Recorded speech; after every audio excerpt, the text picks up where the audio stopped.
The Volvo XC60 was first shown at the 2007 Detroit Auto Show in prototype guise before a production model was revealed at the 2008 Geneva Motor Show. European orders began arriving to customers in late 2008, and the USA order books opened for delivery to consumers in early 2009. The first generation XC60 was built in Belgium, Malaysia, and later in the vehicle's lifespan, China also began producing the vehicle.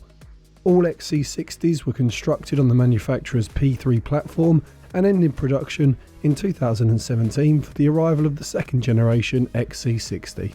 The facelifted XC60 model was first shown in February 2013 and was released as a 2014 model year, and so if you want to buy one with the refreshed lights, bumpers and the removal of the black plastic cladding that becomes body coloured, then you should set your search to begin in a mid-2013 onwards model, although this may be slightly later in some markets. Searching for a 2014 year on will guarantee you are looking at a facelift. Aside from the exterior changes, new dashboard trim options became available and a 7-inch touchscreen was added. By now, Volvo's safety and crash protection is expected by buyers, and the XC60 is no exception. When new, the XC60 was one of only 3 vehicles to score 37 out of 37 in European safety testing. Euro NCAP safety ratings now expire, but it scored a full 5 stars back in 2009 with a 94% adult occupancy score, along with a safety assist score of 86% and a child occupant score of 79%, which, although was lower than the adult score, is still very strong as child occupant testing is done across several size dummies, including an infant. Testers commented that the XC60 scored maximum points at the time for the protection of a 3-year-old, and for the infant only a fraction of a point was lost from a perfect score. Moving on to recalls from the brand across the first generation XC60 production. First up is the front seatbelt safety recall for the fastening cable of XC60 models manufactured from 2009 to 2016, built between March 18, 2008 and April 22, 2016. Most models should have now been recalled and repaired, but check for paperwork or speak to your local dealer to find out more. Earlier recalls include a cooling fan controller that would cease working and need a replacement module to rectify the issue, although the majority of the models affected were earlier production and should have been resolved through the dealers years ago. But it's worth checking if the fan kicks in as expected while idling after the engine is warm. Both the fuel lines and fuel pump were recalled for models up to January 2010 production. The fuel pump suffered from an electrical signal failure, and fuel lines were checked at the dealers for a cover that is improperly aligned or missing, increasing the chances of damage to the fuel lines. Very early production XC60 models were also recalled due to premature wear of the auxiliary drive belt, but the recall should have resolved the issue, although it is still worth checking on any potential purchases for signs of wear. Older XC60s will be getting close to needing the belt changed due to age anyway. Next up are the common faults to look for across the XC60 range, but first we'll start with the specific complaint noticed by some diesel owners with diesel particulate filters fitted, claiming oil dilution was taking place.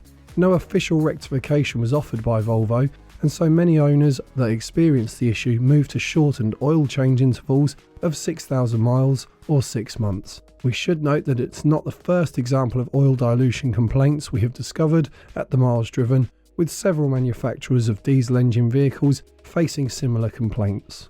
We should note that excessive oil consumption was looked into by Volvo across several different models. The brand believed they had identified parts causing the excessive consumption and claimed that the models built after 2013 should no longer have this issue. However, this was a wider issue across several motors. The key area to inspect, no matter how old or new the XC60 you are looking at, is around the wheel arches.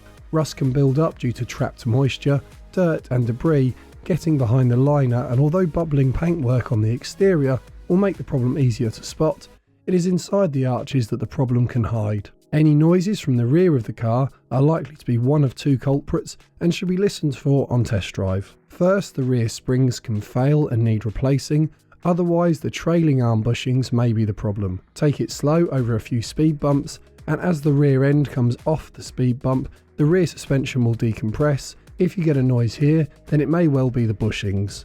It should be noticed that while the parts are not particularly expensive, the job to replace the bushings is expensive, as it requires the trailing arm to be removed, the bushing pressed out and then reassembled. The navigation unit has two failure points most commonly reported, one for the rear camera, which will likely need a new processing unit to resolve the issue. The other is slow loading. This is generally resolved with an update or a reset. Lastly, we found a handful of reports for the Haldex differential, either caused by the pump or control unit. These seemed rare, but worth mentioning in case you hear any noise from the drivetrain on a test drive. As ever, our lists for common faults are non-exhaustive, and we try to only mention problems that are reported most often, but if you feel like we have missed something, please add it in the comments below. Now on to the engines, and first we should mention that although a plug-in hybrid model of the XC60 was built in concept form, a production model was not built for this generation. Instead, 4 different petrol variants and 2 diesel units were created, with several power outputs and emissions ratings spread out across many of the same base architectures. To avoid confusion and simplify our guide, we will mention the engine and the coding assigned to it, along with the models it can be found in across the range. First up is the 2-litre turbocharged petrol engine, beginning with code B42 and covering the B4204T6 fitted to the 2-litre T model from 2010 to 2011. It is rebadged T5 and coded B4204T7 from 2012 to 2013. And then the B4204T11 until 2017. And finally the B4204T9 fitted to a model badge T6 between 2014 to 2017. These are both turbo and supercharged. Power ranges from 201 brake horsepower to 302 brake horsepower and 26 to 36 miles per gallon, that's 8.4 litres per 100 kilometres to 7 litres per 100 kilometres depending on age and the market you are purchasing within. This engine is considered an overall reliable and robust unit as long as service intervals are maintained. Some issues of poor running have been reported when incorrect oil specification has been used, and due to the several years the engine was produced, the reports of incorrect oil specifications being used by non-specialised garages and dealers have been reported. Owners also reported a high spark plug heat range, and so as mentioned, remaining strict with servicing intervals is vital. If unsure whether a possible purchase has had a recent spark plug change, it is advisable to budget for these to be swapped. Next up, for a short production period of the 2.5 litre 5-cylinder engine in T5 all-wheel drive models in some markets between 2015 and 2016. Note that you may also find the T5 all-wheel drive with a 4-cylinder motor, and so you'll need to check which engine was available to you. The 5-cylinder creates 251 brake horsepower with an average of 26 miles per gallon or 8.9 litres per 100 kilometres.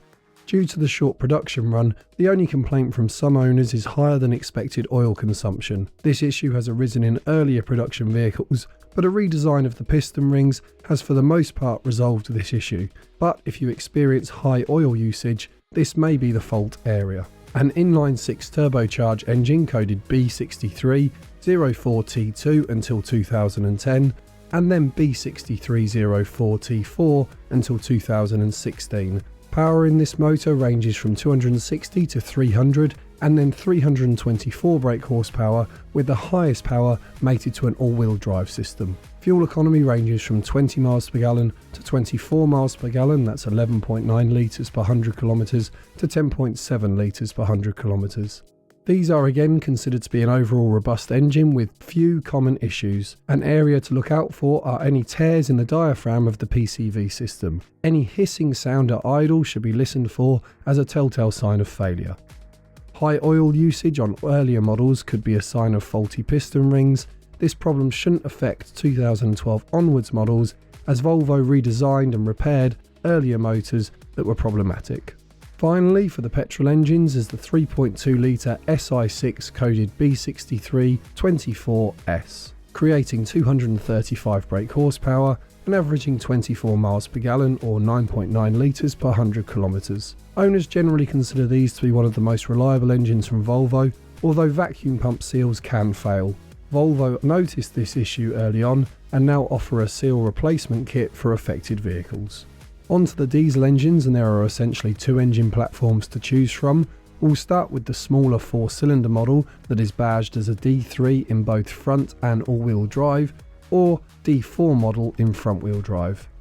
Coded in several variations of the D42 motor platform, power ranges from 134 brake horsepower to 186 brake horsepower, averaging 53.2 miles per gallon up to 60.5 miles per gallon, or 4.42 to 3.88 litres per 100 kilometres. EGR valve failure and poorer fuel economy than officially recorded are some common complaints from owners. High mileage examples have two further areas to look out for. These are clogged fuel injectors and damage to the fuel injection system due to this, and the DPF regeneration no longer capable of functioning at an effective enough rate to maintain emissions compliance. We also found some reports of cracking around the rubber hoses of the intercooler pipe, and it is prudent to check around the valve cover for any leaks due to the gasket beginning to fail. Finally, a favourite of many European XC60 owners is the 2.4 litre 5-cylinder D52 44 motor in various guises. There is also a 2 litre 5-cylinder D5204 engine. The former is more popular and will generally be badged D5 or D5 all-wheel drive. The latter is badged as D3 or D4 in the majority of markets it was available in. Power ranges in the 2.4 litre 5-cylinder engine from 163 brake horsepower in early models up to 217 brake horsepower in later models.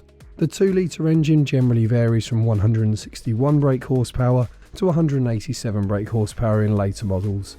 Fuel economy ranges from 31 to 41 miles per gallon at 7.5 litres per 100 kilometres to 5.7 litres per 100 kilometres. Although the 5-cylinder motor is favoured for its reliability and strong power characteristics, there are still a few areas to check out for when searching for a 5-cylinder diesel motor. First, it should be noted that the injectors can become jammed or damaged, and so check to make sure there are no misfires and a steady idle. Swirl flaps can get jammed and can further damage the intake manifold. Turbocharger actuators can fail, causing loss of power, and will cause the car to enter a limp home mode. We will offset these areas to check by mentioning that the D5 diesel engine in 2.4 litre capacity is considered an incredibly reliable engine and is continued to be used by police forces across the globe, including in Sweden, where the motors are exposed to some incredibly harsh conditions, including high-speed response in temperatures below -20 Celsius. On to our picks, and instead of our usual pick of a high and low budget option, we'll limit ourselves to two motors depending on what's available in your home market. The 3.2 litre inline 6 naturally aspirated engine, or the 2.4 litre turbocharged diesel 5-cylinder. As ever, we hope you've enjoyed the guide. Consider checking out our others, including the Volvo XC60, and all the best with your car search.